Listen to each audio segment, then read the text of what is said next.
cover most of the information here today. Okay, this is the one that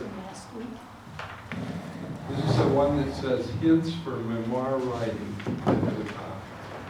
And I'm going to go through these and make some comments about them. Number one, begin by acquiring a 3-ring notebook and lined binder paper. Or you could use note cards, or you could also have a packet of lined paper and with a big paper clip.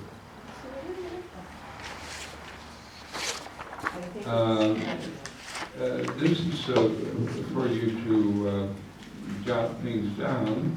It doesn't have to be in a special order, just as the ideas come to you. I'll say more about that. Number 2, place these guidelines at the front of the notebook for ready reference.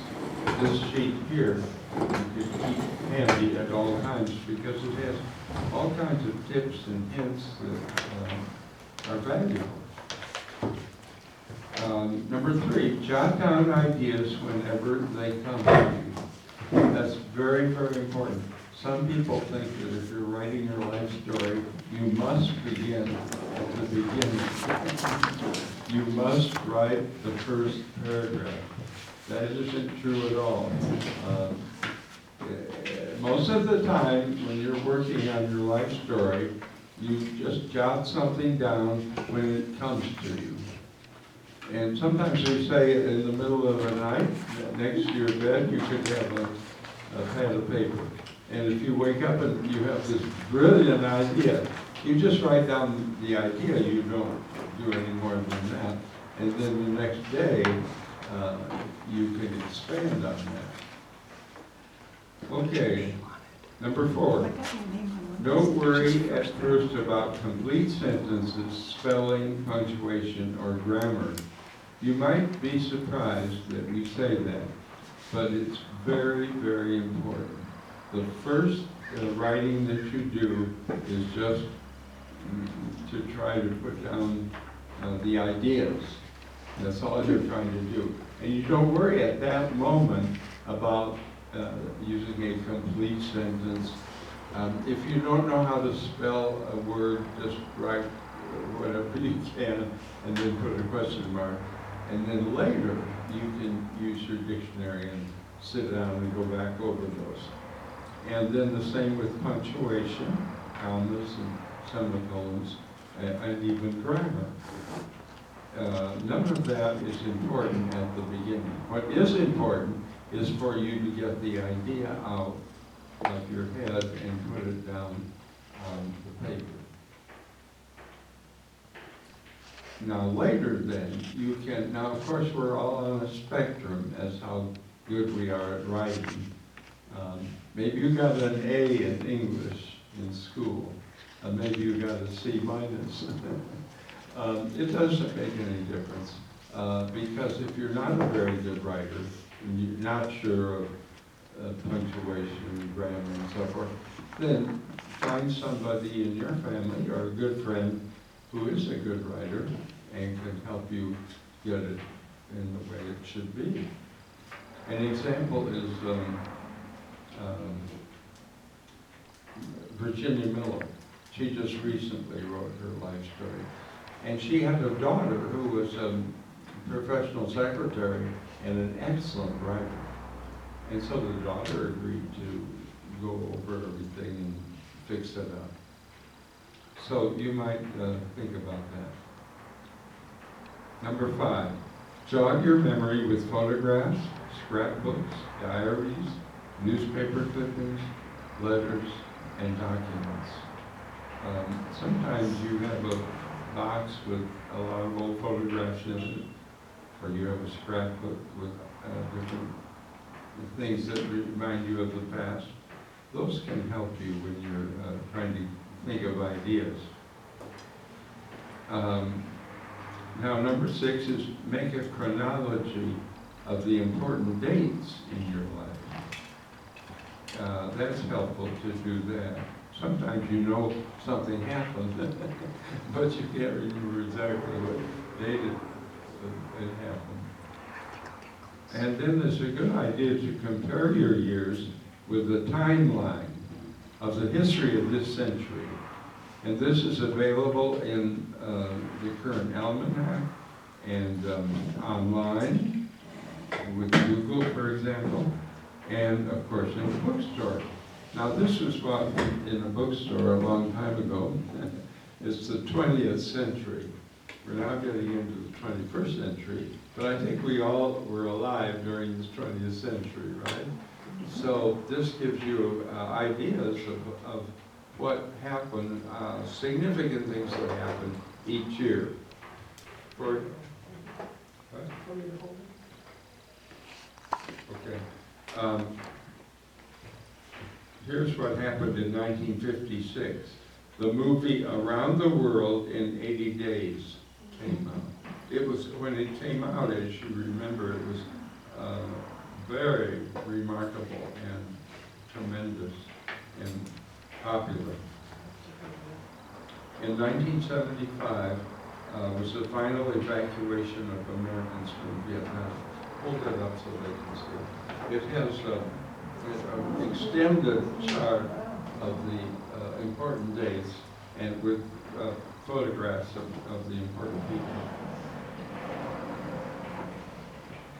Okay, if you can write a letter, you can write your life story.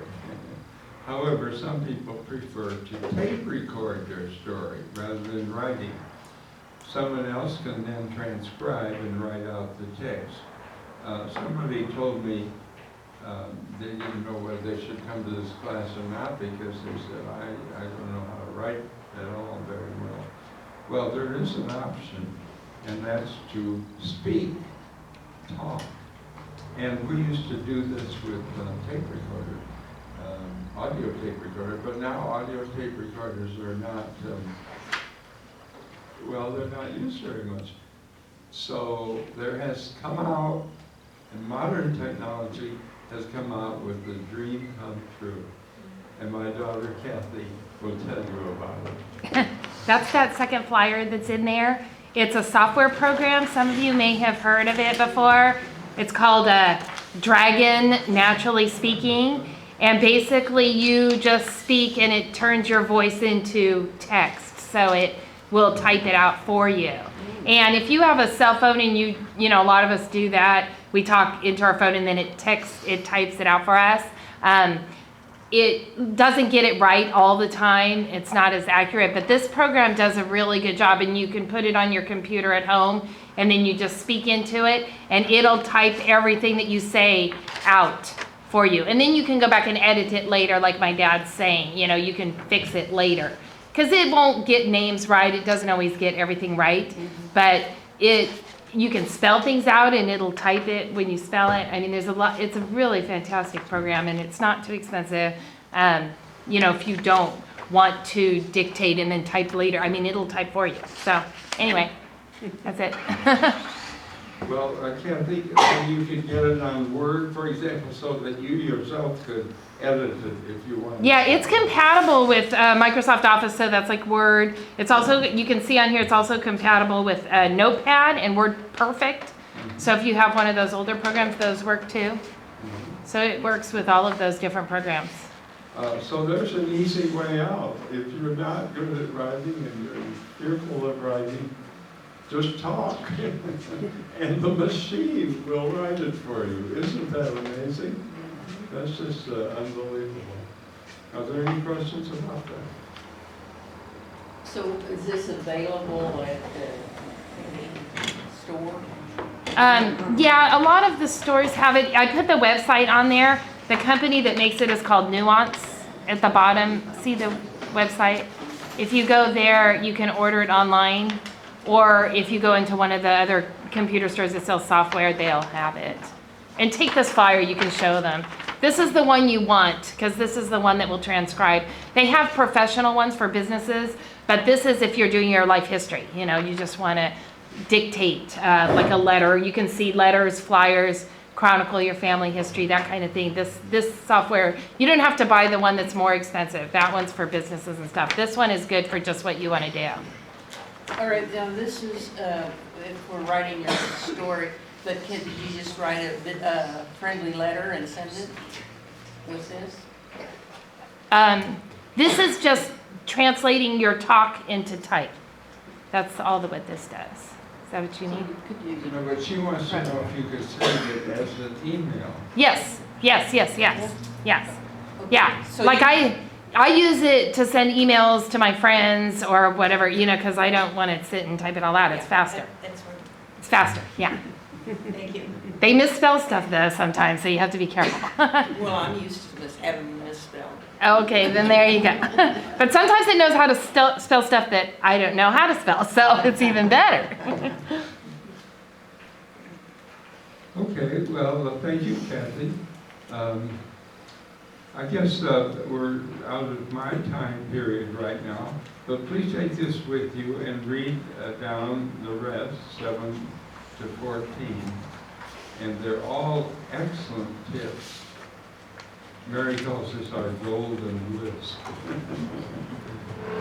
Okay, now Mary's supposed to talk. Some of this I'll be covering in some of the books that I'm going to be passing around.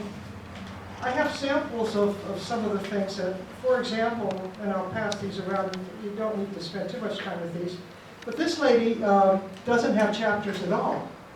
She has, we interviewed her on tape, and she had just 2 parts, her first husband and her second husband. That's the 2 parts of the book. There's no chapters. But we did convince her to do a chronology of her life at the back. We said people are going to get really confused about what happened then. So I put a big slip in there where the chronology is, just to show you that there can be a chronology. This is another way to do your book.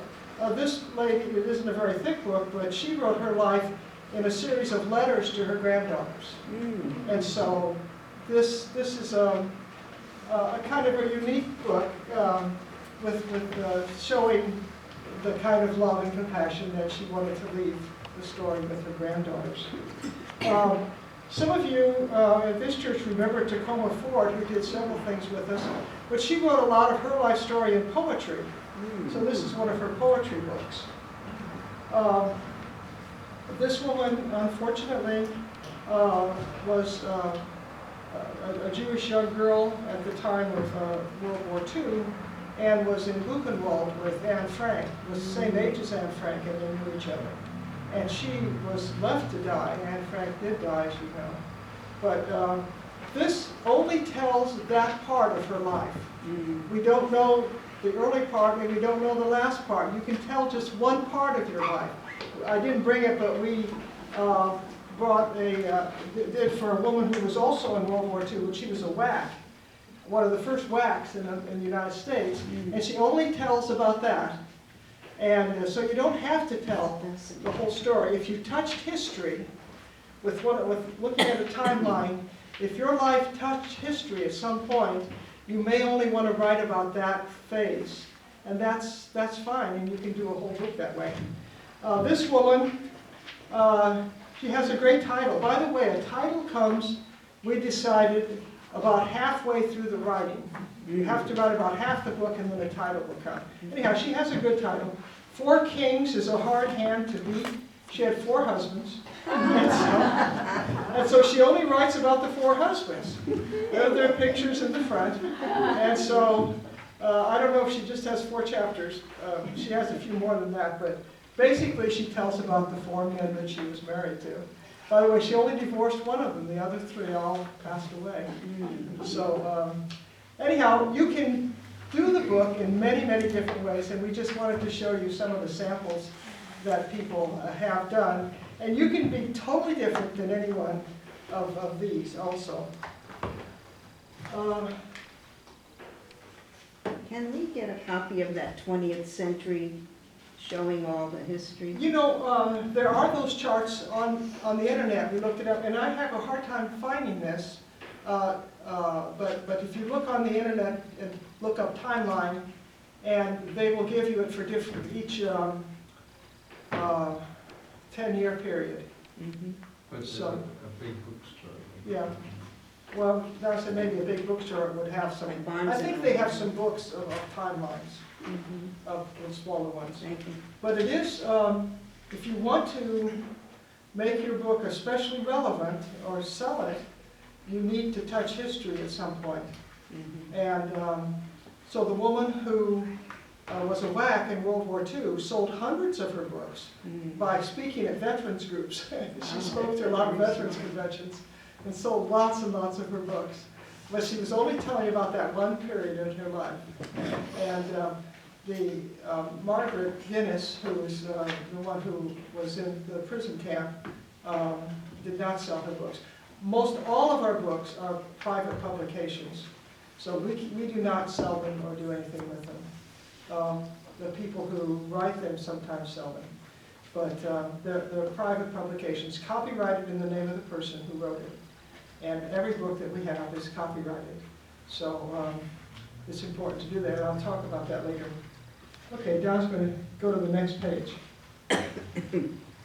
Okay, turn to the second page in your packet there. And on the two sides, Well, I skipped this quotation. what do you call it? We skipped the quotations. There's a lot of quotations here that are really nice ones, and a lot of these people use these at the front of the book. You can use them at the beginning of a chapter. And people do different things at the beginning of their chapters, but a nice quotation is a nice way.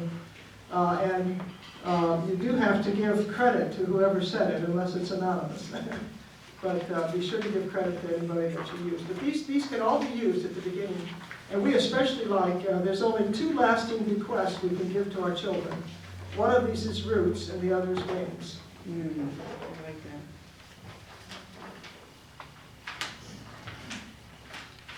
Okay. Try to find the one that on the left side says, "A word from the list below." It's a page that has two sections, a line down the middle, and the section on the left starts with the title, "A word from the list below."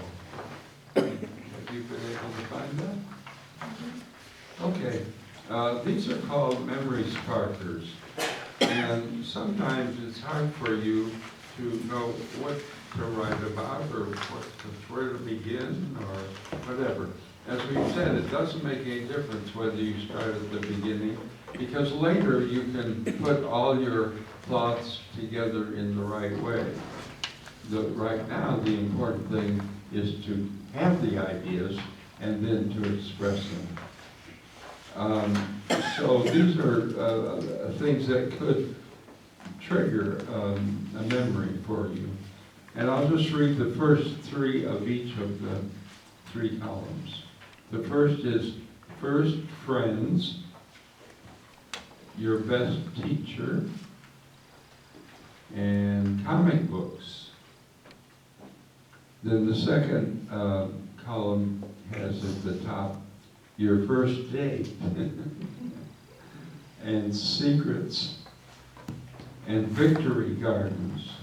If you were alive during a war, you know about victory gardens. And on the third column at the top, we have streetcars, music lessons, and Pearl Harbor. For example, when I hear music lessons, I think that in second grade, can you believe this?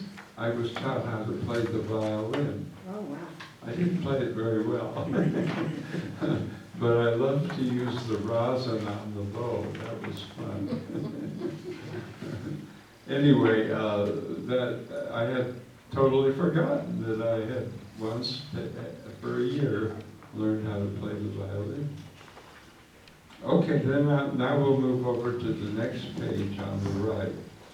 And this is a sample outline.